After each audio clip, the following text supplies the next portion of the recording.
Il sera question d'histoire. I have a dream. Je suis contre la peine de mort.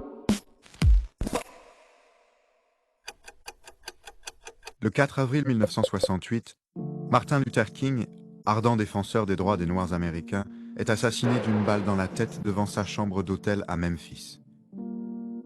La disparition de cette icône, prix Nobel de la paix qui n'a pas encore 40 ans, suscite l'émotion du monde entier.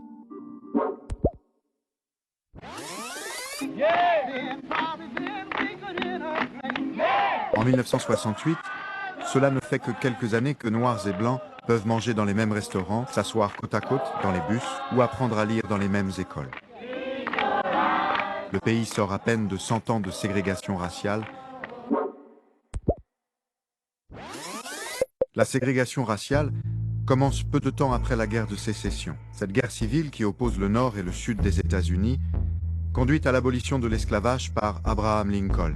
Noirs et Blancs sont enfin égaux devant la loi. Mais les activistes du Sud, racistes et négriers, ne l'ont pas encore admis. Ils se sentent menacés par le départ de leurs esclaves qui assuraient jusqu'ici l'exploitation de leurs plantations. Ils décident de contourner la Constitution qui accorde aux Noirs le droit de vote et la citoyenneté, et votent une série de lois qui les écartent de tous les lieux et services publics utilisés par les Blancs. Est-ce que tu voudrais aller à l'école avec des petits noirs? Non. Il n'y a pas de raison, c'est ridicule. C'est contre cette ségrégation raciale que Martin Luther King s'est battu pendant près de 10 ans, devenant très vite l'un des leaders d'un vaste mouvement de résistance, le Civil Rights Movement. Je suis contre la violence. Martin Luther King est un jeune pasteur de 26 ans lorsqu'il sort de l'ombre en 1955. Remarqué pour ses talents d'orateur lors de l'un de ses sermons, il prend la tête d'un mouvement de protestation contre l'arrestation de Rosa Parks, une femme noire qui a refusé de céder sa place à un blanc dans un bus de Montgomery. Quelques mois plus tard, la Cour suprême interdit la ségrégation dans les bus. Cette première victoire a pourtant un arrière-goût amer. La ségrégation raciale est encore en vigueur dans de nombreux États et la plupart des Afro-Américains continuent de subir les violences des racistes et suprémacistes blancs, notamment des membres du Ku Klux Klan. Le Ku Klux Klan est une organisation secrète fondée en 1865 par d'anciens officiers sudistes de la guerre de sécession. Son objectif, assurer la suprématie de la race blanche qu'ils considèrent supérieure. Terrifiants dans leur tenue fantasmagorique, les membres du clan font régner la terreur à coups de pendaisons, de lynchage, de massacres et d'humiliation. Tout cela est ridicule, affreux et inutile. Pourtant, face à cette violence, malgré les arrestations, les menaces de mort et les attaques à la bombe, Martin Luther King continue de revendiquer la désobéissance civile. La désobéissance civile est une forme de résistance non violente.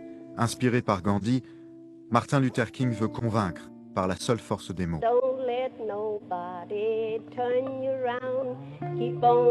Ces marches pacifiques rassemblent des milliers de personnes dans tout le pays.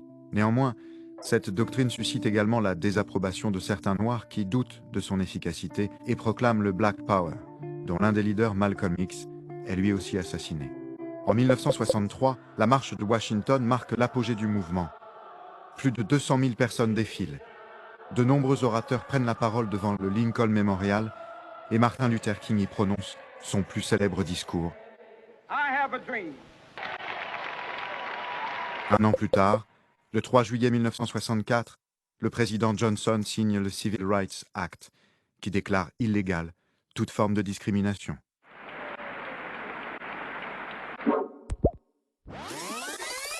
Deux mois après sa mort, la police arrête James Earl Ray, un suprémaciste blanc qui avoue le meurtre et est condamné à perpétuité. Mais il revient sur ses aveux, et certaines failles dans l'enquête alimentent la théorie d'un complot fomenté dans les plus hautes sphères politiques.